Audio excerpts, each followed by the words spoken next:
Work, energy and power. सबसे पहले work की बात करते हैं, वर्क के फार्मूलाज। तो वर्क की बात करें तो हमारे पास जो वर्क के फार्मूलाज होंगे वो क्या होंगे, एफ डॉट डी, ये फोर्स और डिस्प्लेसमेंट का डॉट प्रोडक्ट है, और ये किसके इक्वल होता है, ये होता है F D cos theta.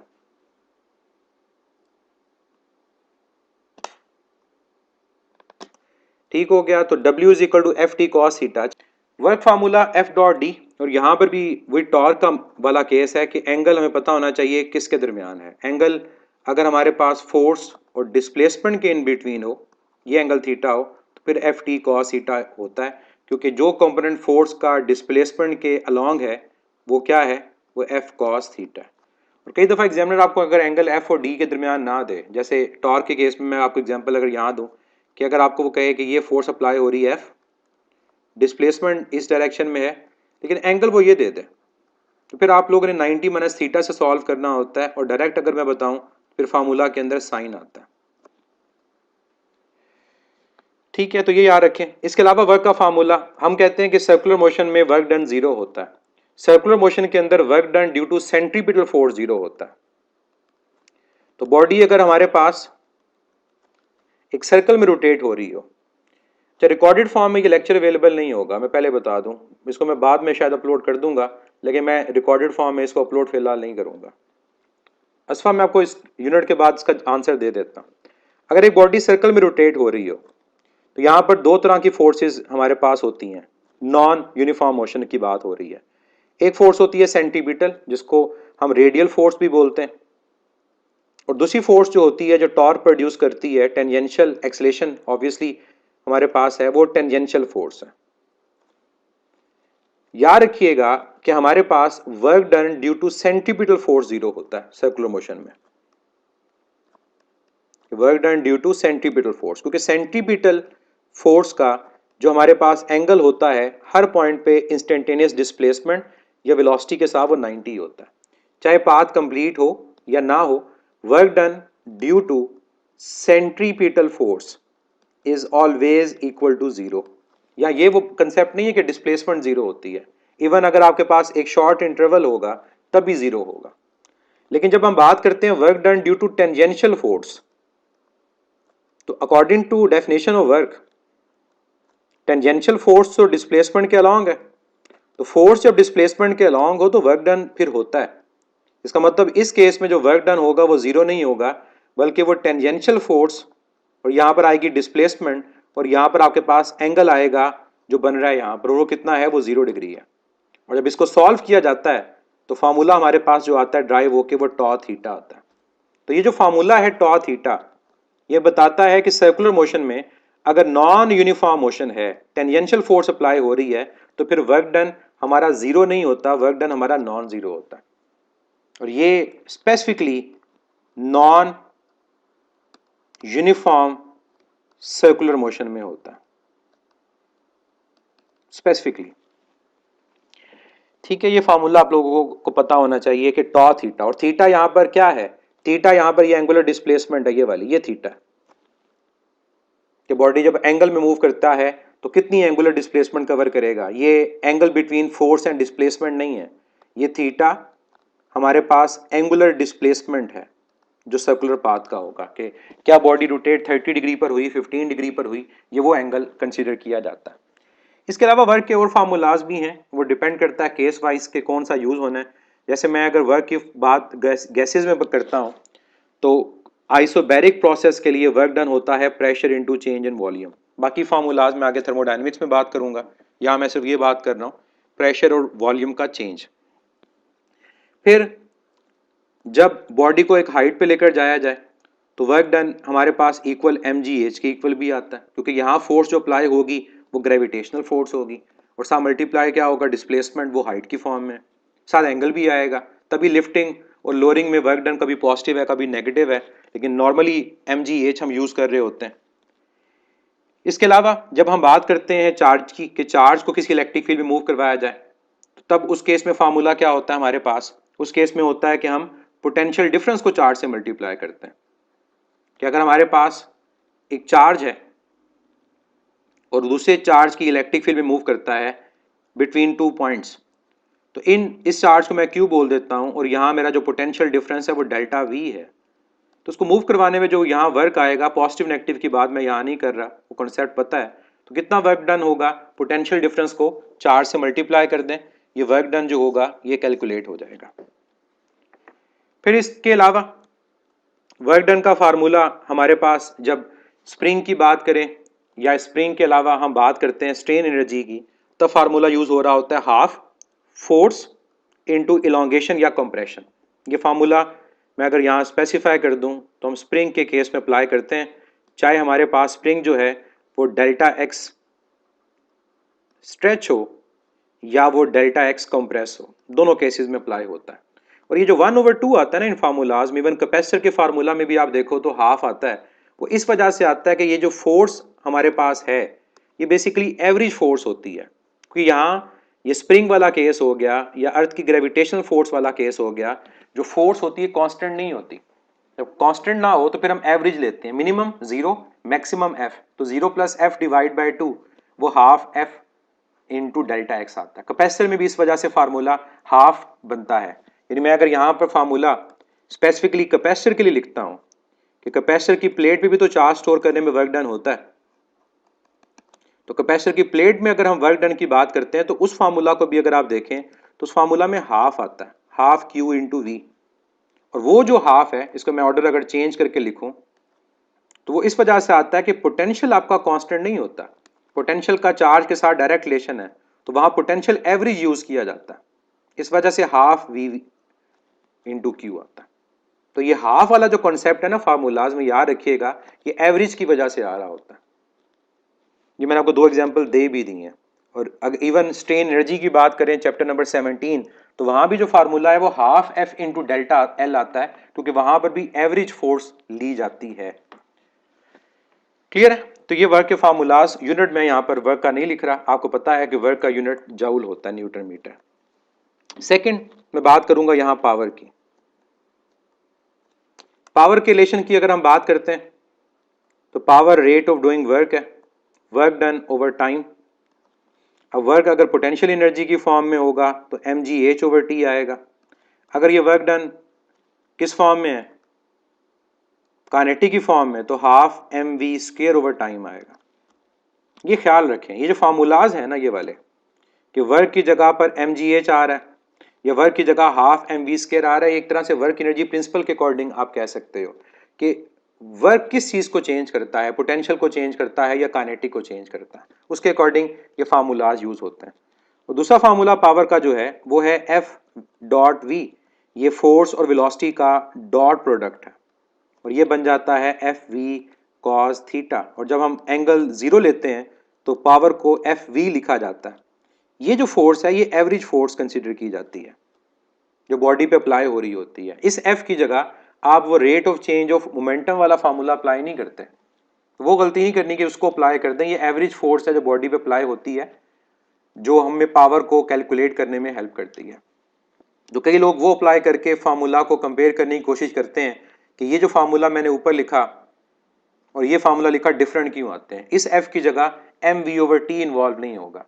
mv/t involve तब होता है जब फोर्स अप्लाई होने से मोमेंटम चेंज हो रहा हो, और या मोमेंटम तो चेंज नहीं हो रहा, या वेलोसिटी तो कांस्टेंट है, तो कैसे हम उसकी जगह अप्लाई करेंगे। पावर वेक्टर नहीं है, गलती से लिखा हुआ है। तो ये फार्मूला की फॉर्मेशन को आपने गलत नहीं करना कि आप इसकी जगह पर rate of change of momentum वाला अप्लाई कर दें। इसके अलावा पावर का फार्मूला जब हम इलेक्ट्रिक पावर में देखते हैं तो वोल्टेज करंट का प्रोडक्ट I²R, और इसके अलावा ये फार्मूला होता है V²/R। ये इलेक्ट्रिक पावर के केस में यूज होते हैं। मैक्सिमम पावर का केस जब सेकेंड ईयर आएगा मैं तब ही लिखूंगा, फिलहाल मैक्सिमम पावर का फार्मूला यहाँ नहीं लिख रहा। फिर रोटेशनल मोशन के केस में पावर का फार्मूला भी चेंज होता है। आपको पता है पावर Fv है, तो फोर्स का रोटेशनल एनालॉग टॉर्क है और वेलोसिटी का ओमेगा। तो ये जो पावर का फार्मूला है ये आमतौर पे जनरेटर्स के अंदर मोटर्स में यूज हो रहा होता है कि उन मोटर्स की एंगुलर वेलोसिटी और टॉर्क को मल्टीप्लाई करें तो उसकी जो पावर है वो कैलकुलेट हो जाती है। कैसे आया, फोर्स का एनालॉग टॉर्क और एंगुलर वेलोसिटी का ओमेगा, तो power is equal to tau omega, ये फार्मूला है। पावर का यूनिट किसी से मैच नहीं करता, आपको पता है इसका यूनिट क्या है, वॉट। वॉट होता है joule per second, newton metre per second, और बेस इसका unit kilogram metre square per second cube. और इलेक्ट्रिक पावर से यूनिट लिखा जाए तो वॉट इक्वल आएगा voltage into ampere, ampere square into ohm, या फिर वोल्ट स्क्वायर पर ओहम। और किलोवाट आवर एनर्जी का यूनिट होता है, पावर का यूनिट नहीं होता। पावर का किलोवाट हो सकता है, किलोवाट आवर नहीं हो सकता। नेक्स्ट फार्मूला मैं यहां मेंशन करूंगा एनर्जी का। अब एनर्जी में कौन सी एनर्जी वो मैटर करती है, हमने एनर्जी जो दो पढ़नी है यहाँ पर, उन्हीं के फार्मूलाज को डिस्कस करना है। एक हम बात करेंगे पोटेंशियल एनर्जी की और एक काइनेटिक एनर्जी की। मैं एक ही लाइन में लिखूंगा, पोटेंशियल एनर्जी ग्रेविटेशनल हो तो mgh यूज की जाती है। पोटेंशियल एनर्जी हमारे पास अगर स्प्रिंग में इलास्टिक हो तो हाफ के एक्स स्क्वायर यूज किया जाता है, एक्स इलोंगेशन कंप्रेशन और के स्प्रिंग कांस्टेंट। अगर मैं चार्ज के केस में बात करूं कि चार्ज को इलेक्ट्रिक फील्ड मूव करवाया तो पोटेंशियल डिफरेंस और चार्ज को मल्टीप्लाई किया जाता है, ये फार्मूलाज हैं। और अगर मैं बात करता हूं स्ट्रेन की तो वहां पर half force into elongation. Kinetic अगर ट्रांसलेशनल हो तो half M V square. Kinetic अगर रोटेशनल हो तो फिर हाफ आई ओमेगा स्क्वायर। और आई क्या, मोमेंट ऑफ इनर्शिया, ये हमारे सिलेबस में नहीं है। अगर हम कहें कि एक बॉडी एक सर्कल में रोटेट कर रही है तो आई की जगह एम आर स्क्वायर आता है, लेकिन ये फार्मूला आई की जगह एम आर स्क्वायर तब आएगा जब एक बॉडी जिसका मैस एम और वो सर्कल में रोटेट कर रही हो जिसका रेडियस आर, तब आप इस आई की जगह एम आर स्क्वायर रिप्लेस कर सकते हैं। मोमेंट ऑफ इनर्शिया चेंज होता है एक्सिस ऑफ रोटेशन के चेंज होने से। जैसे अर्थ स्पिन करे तो आई 2/5 एम आर स्क्वायर होता है, और अगर ऑर्बिटल मोशन हो तो सिंपल एम आर स्क्वायर को यूज किया जाता है। यहां मैं फार्मूला एक और यूज लिखूंगा एब्सोल्यूट ग्रेविटेशनल पोटेंशियल एनर्जी का। Work done in moving a body from earth gravitational field to the point where earth gravitational field become zero. क्या फार्मूला होता है, minus G M M over R. ये formula में क्या variables हैं, earth, तो earth का मैस कैपिटल एम, जिस बॉडी को मूव करवा रहे हैं उसका मैस स्मॉल एम, उस बॉडी का अर्थ के सेंटर से जो डिस्टेंस आर, और उसको मूव करवा के कहाँ लेकर जाना है, अर्थ की ग्रेविटेशनल फील्ड से बाहर। तो ये एब्सोल्यूट ग्रेविटेशनल पोटेंशियल एनर्जी का formula.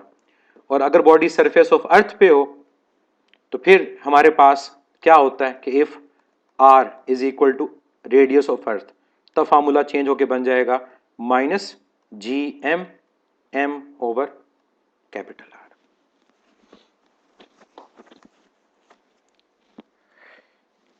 Next, law of conservation of energy.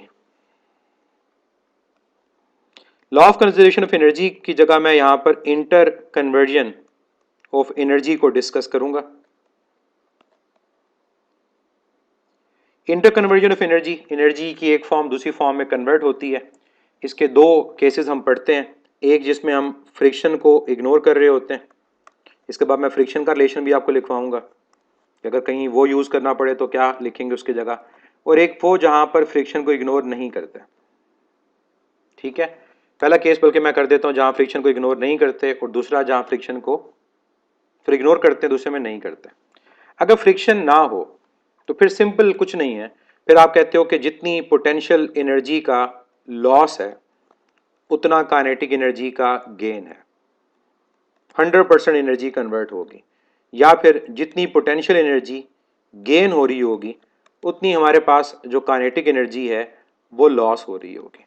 जब इक्वेट करेंगे इनको तो M G H half M V square के इक्वल आएगा, एम एम से कैंसिल हो जाएगा, और ज़्यादातर वेलोसिटी फाइंड करनी होती है, फार्मूला आ जाता है √2g। और मैं एच की जगह यहाँ डेल्टा एच लिखना चाहूँगा कि जैसे अगर आपको कहा जाता है कि एक बॉडी एक हाइट है h1, उससे आपने ड्रॉप किया, जब वो बॉडी ड्रॉप करते हुए ग्राउंड से h2 हाइट पर होगी ग्राउंड से, तो वहाँ पर उसकी वेलोसिटी क्या होगी। तो याद रखिएगा वेलोसिटी के फार्मूला में ये जो डेल्टा एच है ये बेसिकली वो डिस्टेंस है जो बॉडी ट्रैवल कर चुकी है, मतलब ये वो डिस्टेंस है जो बॉडी ट्रैवल कर चुकी है जिसमें एनर्जी कन्वर्ट हुई है। तो ये डेल्टा एच किसके इक्वल आएगा इस डायग्राम के मुताबिक, H1 माइनस H2 के। तो सॉल्व हो जाएगा, मुश्किल क्वेश्चन नहीं होता है। जब फ्रिक्शन को इग्नोर नहीं किया जाता तो इसमें इसका मतलब होगा कि वर्क डन अगेंस्ट फ्रिक्शन भी करना पड़ेगा। तब अगर मैं दोनों केसेस को लिखूं कि पोटेंशियल एनर्जी अगर लॉस हो रही है और काइनेटिक एनर्जी गेन हो रही, तो 100% काइनेटिक एनर्जी गेन नहीं होगी। हमें लाजिम है कि यहाँ पर वर्क डन करना पड़ेगा किसके अगेंस्ट, अगेंस्ट फ्रिक्शन, तब जाके एनर्जी इक्वल होगी। और ये वर्क डन अगेंस्ट फ्रिक्शन है, ये बेसिकली एनर्जी लॉस है।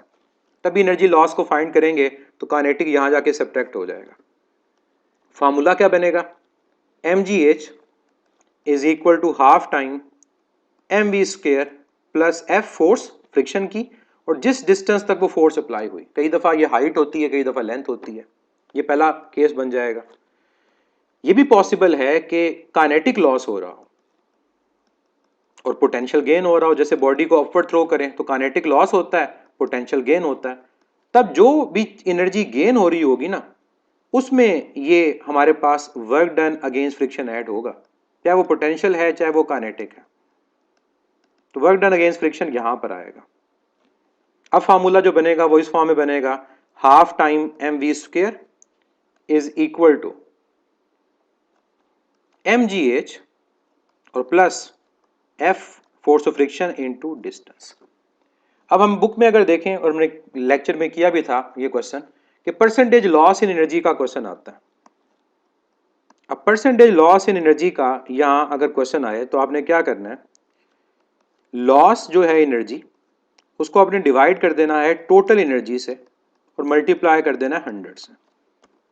अब मैं आपको एग्जांपल दे देता हूं। पहले केस में जब पोटेंशियल एनर्जी लॉस हो रही है तो ये जो पोटेंशियल एनर्जी है यही आपकी टोटल एनर्जी है जो कन्वर्ट हो रही है, और जब आपकी काइनेटिक एनर्जी लॉस हो रही है तो ये आपकी टोटल एनर्जी है। और लॉस क्या है, ये जो एफ डी दोनों केसेस के अंदर है ये वो है जो लॉस है। तो इस लॉस को डिवाइड करना है टोटल से, मल्टीप्लाई करना 100 से, परसेंटेज जो लॉस होगा वो कैलकुलेट हो जाएगा आपका। ठीक है, तो ये क्वेश्चन आपको मैंने करवाए में आपको आइडिया होगा। मैं यहाँ पे ब्रीफली फ्रिक्शन के फार्मूला की बात अगर करूं तो फ्रिक्शन का फार्मूला होता है mu times N. What is mu, coefficient of friction, and what is N, normal reaction. अब जो नॉर्मल रिएक्शन की वैल्यू है ये क्या होती है, याद रखें कि नॉर्मल रिएक्शन हमेशा सरफेस के परपेंडिकुलर होता है। अगर एक बॉडी प्लेन सरफेस के ऊपर है तो प्लेन सरफेस के ऊपर अगर मैं नॉर्मल रिएक्शन लूंगा तो ये आएगा नॉर्मल रिएक्शन, और ये इस सरफेस के क्या है, परपेंडिकुलर है। किसके इक्वल होगा, ये एग्जैक्टली उस बॉडी के वेट के इक्वल होगा। इंक्लाइन प्लेन पे जब बॉडी आती है तो इंक्लाइन प्लेन के ऊपर ये बॉडी का वेट है जो हमेशा डाउनवर्ड है। नॉर्मल रिएक्शन उस सरफेस के परपेंडिकुलर है, ये नॉर्मल रिएक्शन है। अब आप देख सकते हैं कि दोनों की लाइन सेम नहीं है, ये नॉर्मल रिएक्शन की लाइन है, ये वेट की लाइन है। तो अब नॉर्मल रिएक्शन वेट के इक्वल नहीं होगा।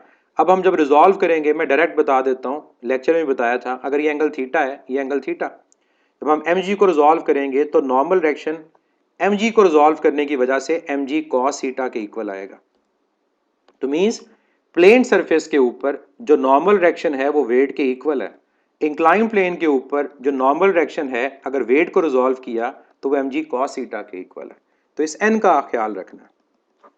और जो ये म्यू है ये क्या है, कोएफिशिएंट ऑफ फ्रिक्शन, ये सरफेसेस पे डिपेंड करता है। अगर गाड़ी मूव कर रही है तो रोड और टायर के दरमियान उस पर डिपेंड करेगा म्यू की वैल्यू। और आपको पता है मैट्रिक में पढ़ा था कि म्यू दो तरह का होता है, एक कोएफिशिएंट ऑफ स्टैटिक फ्रिक्शन होता है और एक कोएफिशिएंट ऑफ काइनेटिक फ्रिक्शन होता है। कोएफिशिएंट ऑफ स्टैटिक और काइनेटिक, स्टैटिक बॉडी है तो फिर पहले वाला, काइनेटिक है तो दूसरे वाला। और स्टैटिक जो होती है ये काइनेटिक से ग्रेटर होती है इसकी वैल्यू। और मैं एग्जांपल यहाँ पर दूं, ये स्टैटिक कब यूज होता है, आप लोगों को याद होगा कि हमारे पास सेंट्रीपिटल फोर्स के केस में जब गाड़ी टर्न करती है तो हम कहते हैं कि गाड़ी जब टर्न करती है तो यहाँ कौन सी फोर्स है जो उसको हेल्प करती है कि वो स्किड ना करे। तो मैंने क्या कहा था, यहाँ जो फोर्स उसको हेल्प करती है कि वो स्किड ना करे वो फ्रिक्शन है। फ्रिक्शन सेंट्रीपिटल फोर्स के इक्वल है। तो वहां जब फ्रिक्शन की वैल्यू पुट करते हैं तो वो स्टैटिक फ्रिक्शन होती है। जो रोड और टायर के दरमियान होगी, जिसको सेंट्रीपिटल फोर्स के इक्वल करेंगे। तो मोशन में काइनेटिक फ्रिक्शन है, लेकिन ये उस मोशन के अलोंग नहीं होती, ये बेसिकली उस मोशन के परपेंडिकुलर होती है, और ये स्टैटिक फ्रिक्शन होती है बिटवीन रोड एंड टायर्स। तो फ्रिक्शन का फार्मूला याद रखना है, अगर कहीं पर यूज करना पड़े तो आप इसको यूज कर सकते हैं। लास्ट फार्मूला इस यूनिट का, वर्क एनर्जी प्रिंसिपल।